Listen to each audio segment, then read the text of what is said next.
Hello everybody and welcome to another exciting, hair-raising, fun-filled, expeditious episode of Radiorama, where I show you how to fix, restore, work on, and play around with vintage electronics, but primarily radios from the 1920s or about the 1960s or so. And today we have a Monkey Ward's, better known as a Montgomery Ward / Airline set.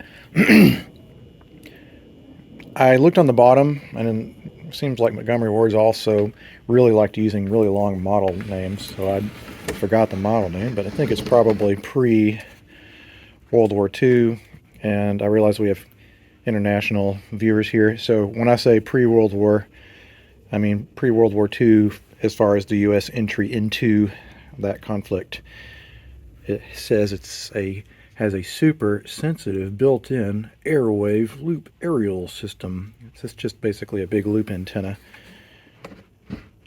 I can just see a little bit on the inside, and it appears to be filled with dust bunnies, which is typical for something of this age.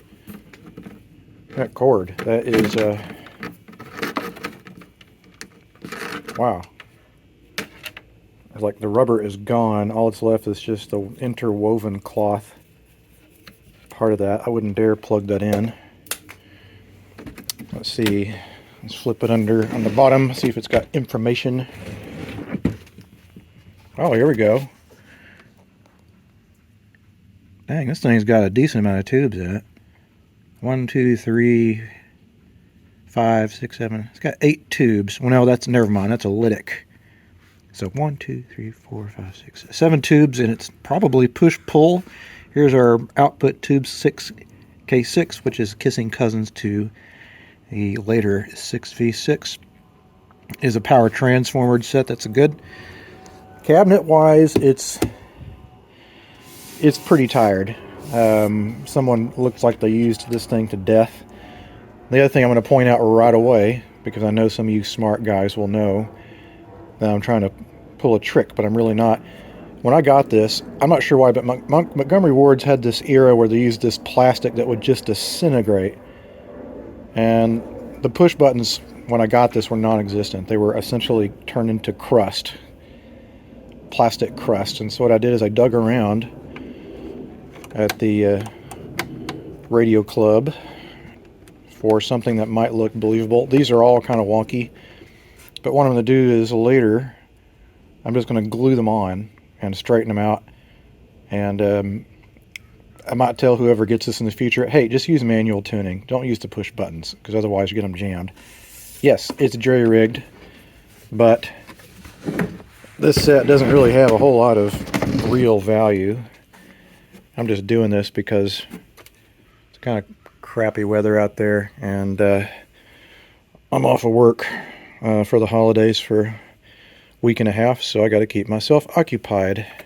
So I figured I would pick one of the junkiest, crappiest radios that were in the to fix pile and make the best of it I can. I'm not going to refinish it, no way. There's a lot of filth up here.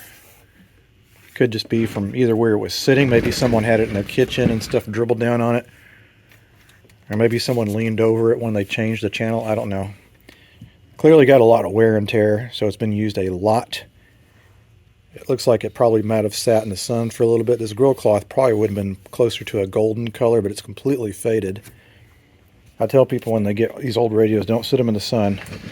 They'll just dry out the finish and destroy your grill cloth. So what I'm going to do now is I'm just going to go ahead and take the back off, and we'll take a look inside to see if this is going to resume, because sometimes I'll get these guys in and they've been turned into a mouse house, and sometimes I just have to let it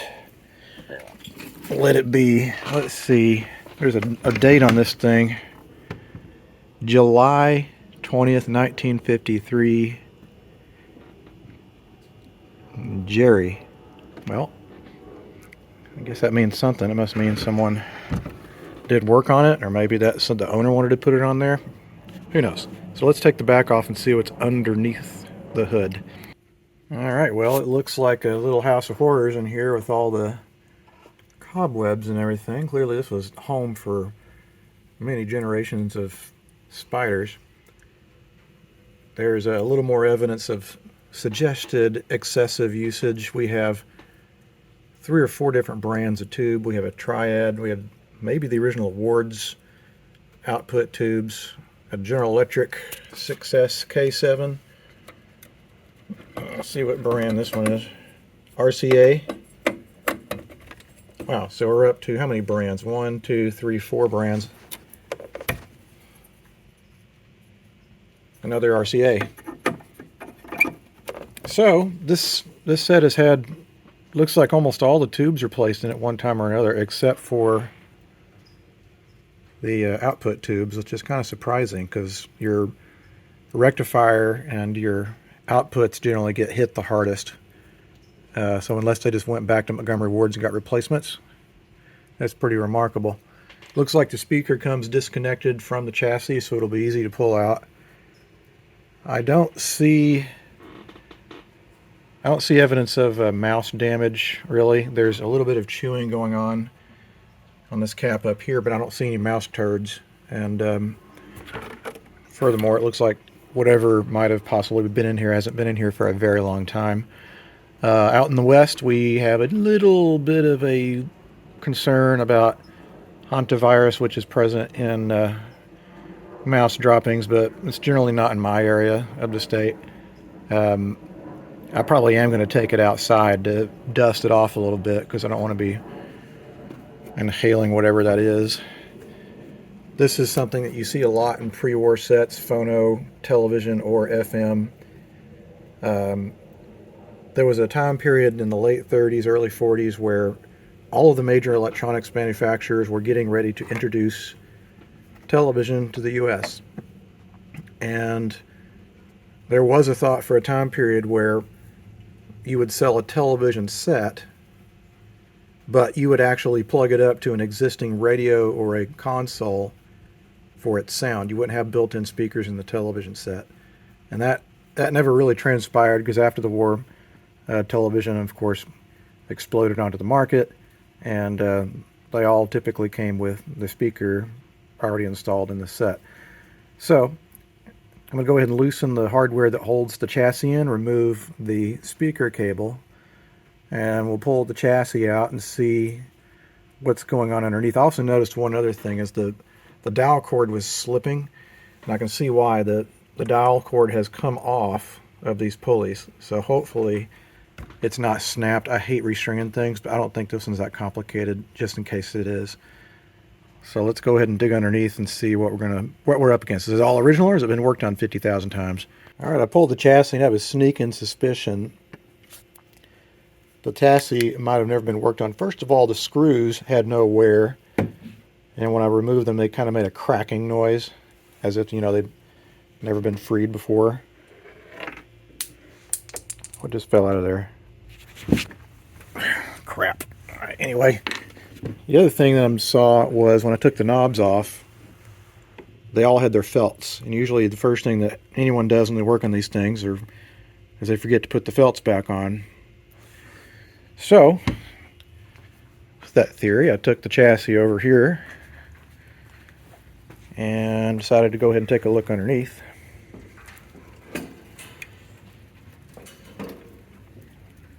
And lo and behold, it's totally virgin. This is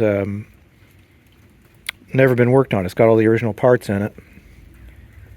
And it doesn't look like it's that complicated, really. We have 2 electrolytic capacitors here. This is the bottom of that capacitor. It's that cylindrical thing right there. There's probably, I don't know, 10 to 20 microfarad capacitors in there. And these kind of mint green caps, these are all of your paper caps. They all need to be replaced. But like I said, I'm going to take this set a little bit at a time. I'm going to do the very, very, very basics first. First, I'm going to clean it up a little bit, then I'm also going to replace those electrolytics. See if it's got any life, because, you know, if the transformer is hosed or something else is catastrophically wrong, then I really don't want to spend more time on it. But this is all indicating a good sign so far. I don't see evidence of overheating or evidence of someone having done a jerry-rigged job or any sort of work on it. But I'm going to take it outside. I'm going to put a respirator on and dust all this shit off of there, and we'll bring it back inside. And first of all, let me keep on losing more and more of these. Put that back on the bench so I don't lose them, because later we'll need to glue those back on. Alright, let's get to it. Well, color me surprised. All I did was I blew this off and wiped it down with a damp rag. It's like in pretty damn good condition. There's no real corrosion. There's just dust. Now, the first thing I need to address, because it's just kind of an issue here, is I found the reason why the dial cord jumped off its track is because this printed plastic thing has warped, and this needle got caught on it, and that caused it to get snagged. So I'm going to get a hairdryer and some glue and try to flatten this out, because otherwise it's going to be problematic as far as this guy jumping into it. And it looks like also I need to reattach this pilot lamp, because obviously the chassis is the other end of this dowel light, and it's not going to work if it's not securely attached. I might just solder on like was done over here. That could be a repair job, so maybe it's not completely virgin, but it's pretty close to it. So I'm going to go ahead and do that, and maybe go ahead and see if I can get the dowel string to do its thing again. And then we'll go ahead with electronics restoration. Alright, well, I'm embarrassed to say that I spent the last hour trying to figure out how to restring the dial. And what I wound up doing is actually cutting new string. I did figure it out. Seems like it's working pretty well now. I had this stupid problem where the spring kept on wanting to run into shit, so I had to adjust it. Just stops shy of both pulleys. So now that we have, we're committed now. Oh yeah, also I glued down the chart, even though it's pretty warped. There's nothing much I can do about that. At least it's not interfering with the tuning indicator. So now what I'm going to do is replace the two electrolytic capacitors, and it looks like we have two 16 microfarad electrolytics. I don't have anything sitting around at that value. I have a bunch of 30s, so I'll stick those in there. 30 microfarad. Close enough. And also we need to replace this cord, and I'm looking for any caps that might be obviously shorted. I don't see any. I mean, sure, they will sweat and deform like this, but that's okay. This is probably the across the line cap, because that's coming on a one. Let's see, that goes here and there and there. Transformer. Yep, that is the across the line cap. We need to replace that with the safety across the line cap. I like some of this pre-war stuff because it's got cloth covered wiring, unlike some of this other stuff, which is especially the Zenith, which had the shattering rubber insulation. So let's replace these two electrolytics. Chassis is obviously ground here, so we can stick them anywhere. Here we've only got one lead here, so we could find another ground, or not. We could just run it from here to there, and the other one will run from here to there. Simple. Alright, so we have these two new electrolytics installed, and the new cable, power cable. So I'm going to put it back in the cabinet just loosely and give it a test fire, see if it's got any life. Okay, so it's plugged in. Let's go ahead and turn the volume all the way down. I'm trying to remember which one of these is. One of them's phono, one of them's radio. Okay, the first one's radio, so we should be on the radio setting.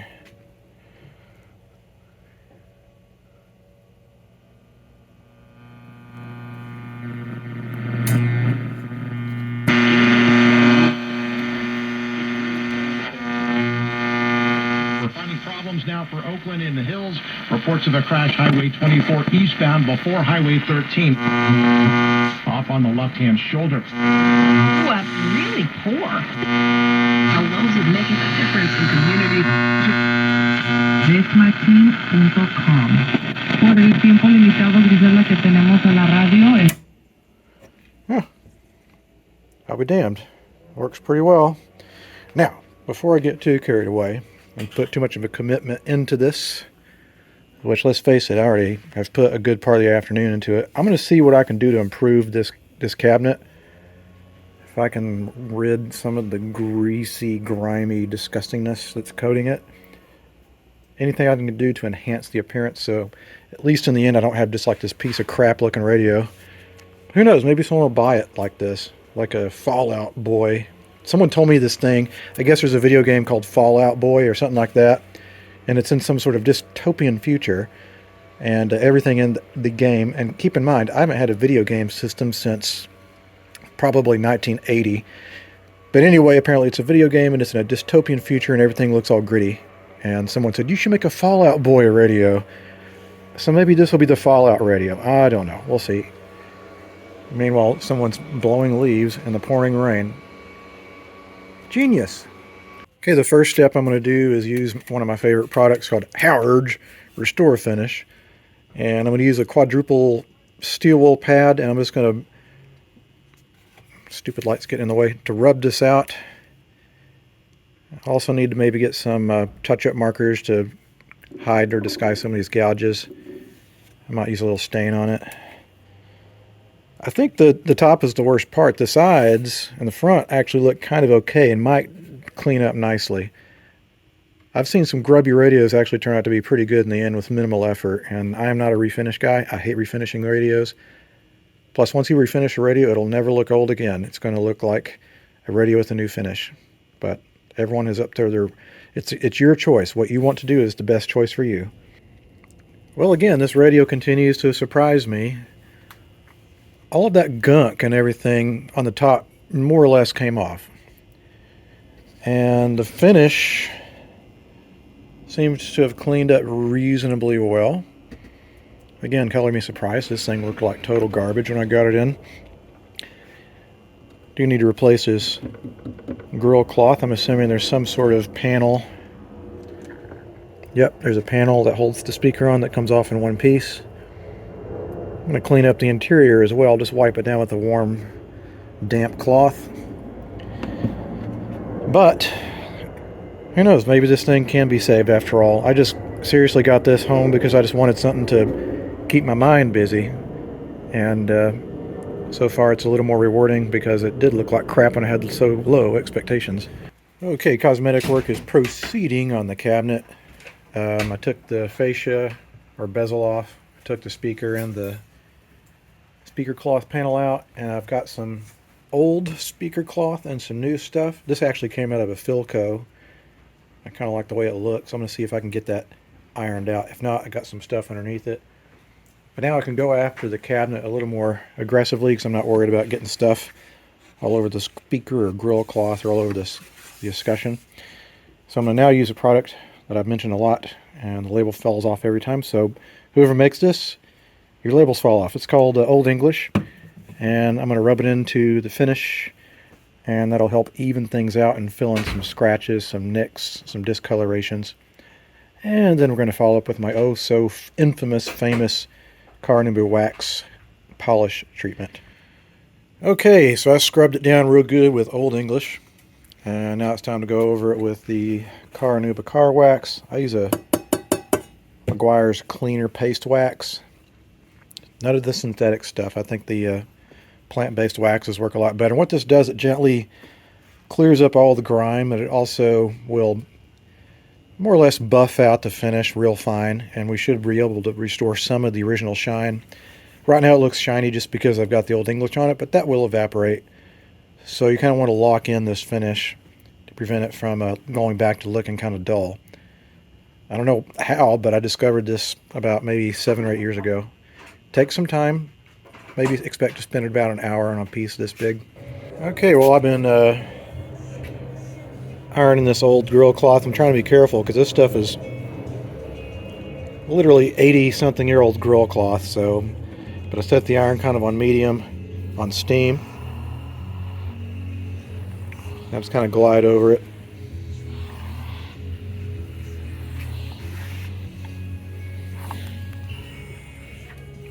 I think once I get it in the frame, that'll look just perfect. There's a lot of bars and crap that are in the middle of that grill area, so And I don't think people would expect an old radio to have perfect looking grill cloth either, but this certainly is better than the faded out stuff that's on there. Okay, so I got the new, well, the old grill cloth glued back on the front here. And I used just a little bit of tacky wood glue. I just smeared on with my finger, just enough to get it just sticky. And I'll just gently apply it with my fingers, pulling out of the edges so it grows nice and taut. So I can set this aside and let it dry. And in the meantime, I have put the first coating of Carnauba wax on this guy. I'm going to put it back up on the countertop here and do some more buffing. I'll buff it out the first time and we'll continue to hopefully make more progress on getting the shine back. Alright, the waxing continues, and while I'm waiting for that to dry, I'm going to work on this discussion, even though it's in pretty good shape. Plastic, I'm going to use this Novus number 2 plastique polish. There's a number 1, a number 2, and number 3.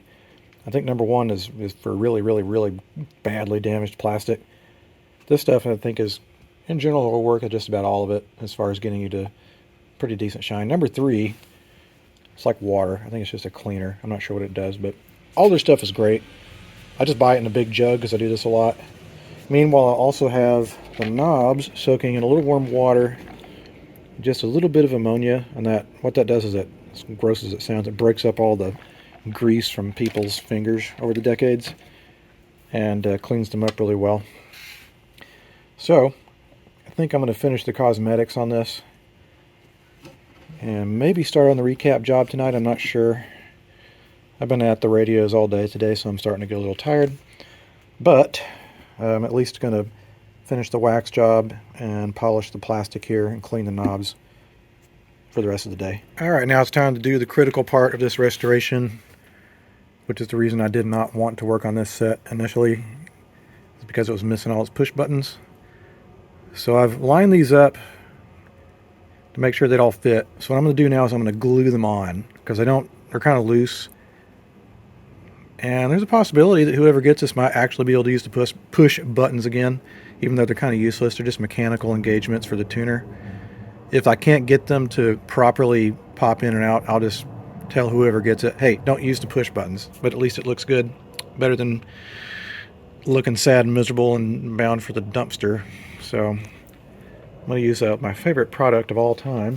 I say that about a lot of products, but I just dropped it in the floor too. Lexel.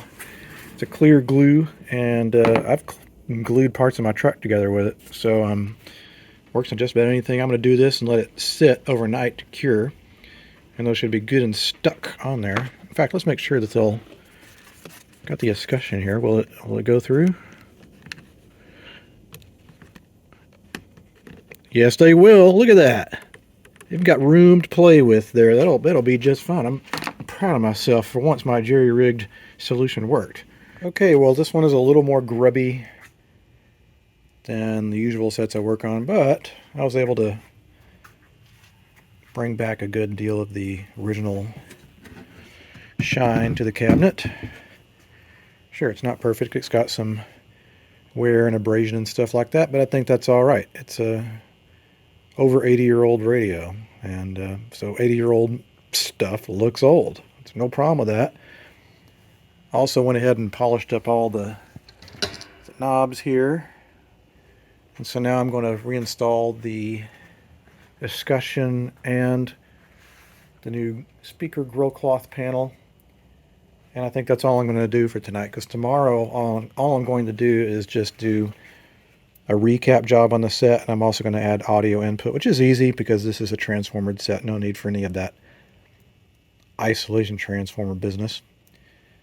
But let's go ahead and get the cabinet back together and call it an evening.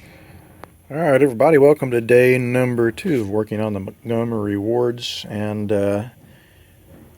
today I'm going to be finishing off the restoration of the chassis. I was curious, so last night I did look up the model. It is indeed pre-war for the US. It is from 1940, which means it might have been sold actually in 1939, because radio manufacturers are no different than car manufacturers. They'd come out with the next model year designs and sets, usually 6 months in advance. There's about 10 to, actually, there's about 12 capacitors in here that need to be replaced. All of these minty green colored capacitors. They're marked with their values on the sides. You can tell this one says 0.05 microfarads at 400 volts DC working voltage. That means what is their maximum range of working voltage, and pretty much the voltage is higher than what they typically operate at because there is such a thing as surge voltage and current whenever you start a setup. These two candy bar looking things, these are also capacitors. Sometimes people confuse these with resistors or vice versa. Sometimes they are resistors, sometimes they're not. You can tell this is not a resistor because it's even marked here, 0.2 microfarads at 600 volts.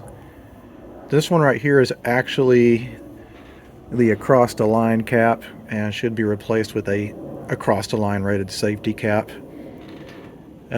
Probably to an extent, so too should this one, because this is going from one end of the switch to chassis ground. And then of course we have our coupling caps between the output stage. These are pretty critical. If they short, you can cause like self-immolation of the set. I don't even need to pull a schematic on this guy because all the parts in here are very neatly, nicely marked. I do want to do a better job of trying to clean some of these controls up. Meanwhile, I did set the chassis in the house overnight because it was warm inside and cold out here. And all these guys have set and are now nice and sturdy. So they who knows, they might be able to be used again as station indents, even though who knows what the stations are set on. I'm not sure if this is a local set or if the pre-selects are from a different area. Seems like most of the time that we get sets in, they are local. But, you know, the stations that they were preset to have changed formats probably many times since then. What I'm also going to do is make sure to clean any potential dust bunnies out of the tuning condenser set here, and I use an old toothbrush. What you want to do is just go in, whoops, drag it through the fins. It seems like it's pretty clean. Nothing's really coming out of there, which is pretty remarkable given how filthy this set was. You also want to make sure and oil all of the little bearing surfaces in here. There's a whole bunch of them in this set. We've got a surface here that goes to a kind of a cam mechanism over here. I did it a little bit yesterday, but I'm going to maybe give it a little more juice so it just moves a little bit easier. I might even try to clean the chassis just a little bit more just because it's kind of rewarding after the kind of nasty condition it was in. Before I went in last night, I went ahead and reassembled the cabinet. And since it's a warmer sunny day today, I'm going to let this sit outside and get warm, because I find that if you apply warm wax on a set, you can get even more luster at it. But it's looking pretty good. I think that that grill cloth was a good choice. It kind of, when I looked up photos of this model, it looks closer to the same kind of tone and coloration of the original fabric. Of course, there's some imperfections on the surface, but I think that's fine. It's as far as I'm concerned, it's fairly presentable. But I'll let that sit and warm up in the sun as I complete the rest of the job on the chassis. I've had a few people ask, can you show how you replace your capacitors? So I'm going to film a little bit of that to maybe show you a little bit of my method. And everyone has their own method, so just keep that in mind. There's no really, absolute right or, well, there's a wrong way of doing it, but everyone has their own preferences for replacing caps. So we'll get into that in just a minute. Okay, so I'm going to replace just a few of these. There's several methods of doing this. The most OCD version of doing this is some people will come in and totally desolder everything on each lug. That to me is a little time consuming and not really necessary. So what I do is I cut one end of one side of the cap and leave the other side still hanging. The reason I do that is because I don't want to lose my place. I leave just a little bit of the old lead intact, and this becomes automatic after a while. You'll take a look at the space and determine how long should that lead be. And the ideal situation is you should have the lead as short as possible to make that connection. Excessively long leads can cause some interference. So now I'm going to attach it to that point, and I can squeeze the end together like I'm making a little loop. I come in with my handy dandy trusty soldering iron, and you want to use a lot of heat. Just want to get that connection molten. See, so now that side is secured, and then I'm going to make sure and bend it upward so it's out of the way of the other components. And I'll clip the other side. And again, I'm going to determine what's the most that I can cut off of here to shorten the lead. I can't tell if my hands are getting in the way of this video, but so now I'll put that there. Sometimes you can be creative, like I'm using the existing holes going through the tube socket connections. There you go. We've got this cap replaced. You can choose to leave the value up in case some other repairman comes in there in the future. I'll probably be dead by the time this thing needs to be recapped again. These modern Mylar caps are much better than the ones that came with it, even though, whoops, I just hit the camera. Even though, to the credit of these old caps, they were still working. So again, we'll go do another one. Cut the end of one side, leave the other side hanging. You also don't want to do this. You don't want to leave leads in your set. I've had more than one set where I forgot that I left either solder blobs or trimmed bits and pieces, and it caused chaos, which is unpleasant. So again, we'll come in here, really get this good and hot. You want to make a real good connection. I'm going to trim the excess here. By the way, I tend to find, I'm a cheapskate, but having good hand tools is, in my opinion, kind of a must. I particularly like stuff either made by Exolite or Klein, two old school American tool manufacturers. I've had some of these tools for going on 15 years. And after many thousands of radios, they still hold up. And they've become almost like appendages to my hands. It just feels real natural.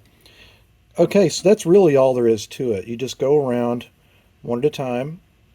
Now, if you get in a real tight spot where you have a bunch of components, what you can also do is I have a Sharpie, like a red Sharpie or a blue Sharpie. You can mark where each end went. And that way you won't lose your place. Now if you lose your place, it's not the end of the world. You can just pull up the schematic. But if you don't pull the schematic, or you don't know how to read a schematic, then your best way of not losing your place is just to, again, either mark or cut one side one at a time, replace one side and then the other. And so, and also, don't try to take out more than one or two caps at a time. Just keep it simple. Alright, so this has been fully recapped, including the aforementioned across the line safety caps, these little, whatever you call it, butterscotch colored guys.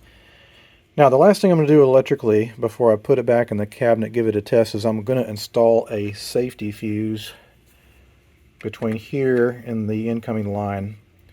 The reason I do that is because if something were to really catastrophically fail here, you'll blow the fuse versus causing excessive damage.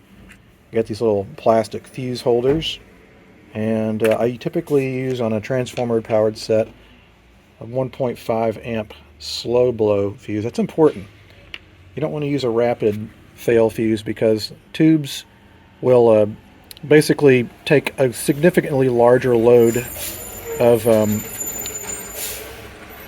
hold on a minute.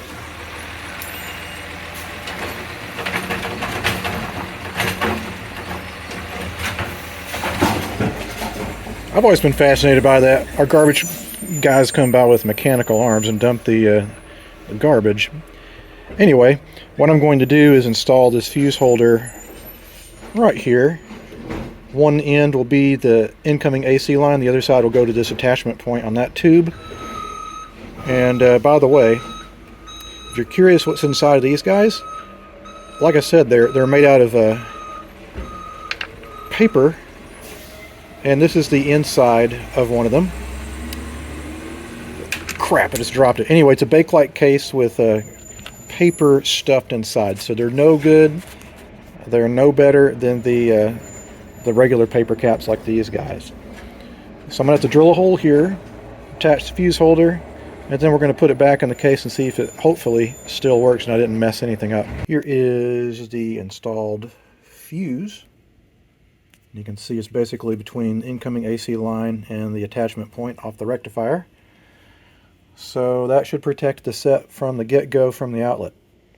So what I'm going to do now is put this back in the case, or at least attach the speaker, and we'll give it a test fire and hopefully it still works.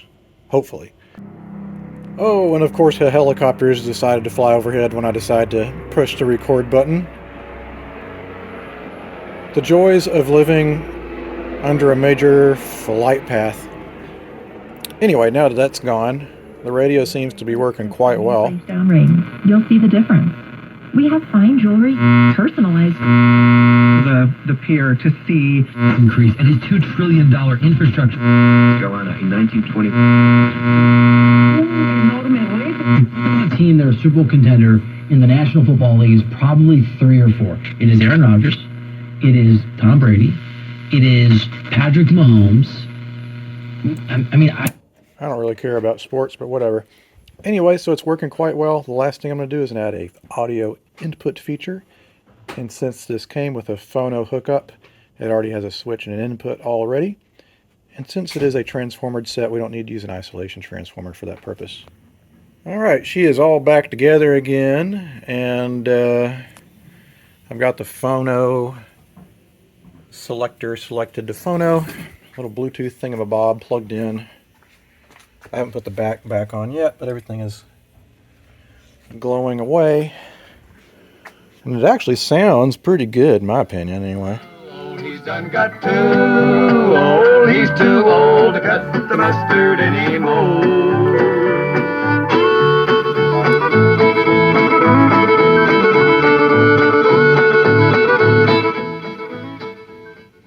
Yeah, I can see where this would be a good compromise if you didn't have the space for a console, but you wanted something that sounded better than just like a little AA5 with a 4 1/4 inch pipe hand speaker. This is not a bad choice.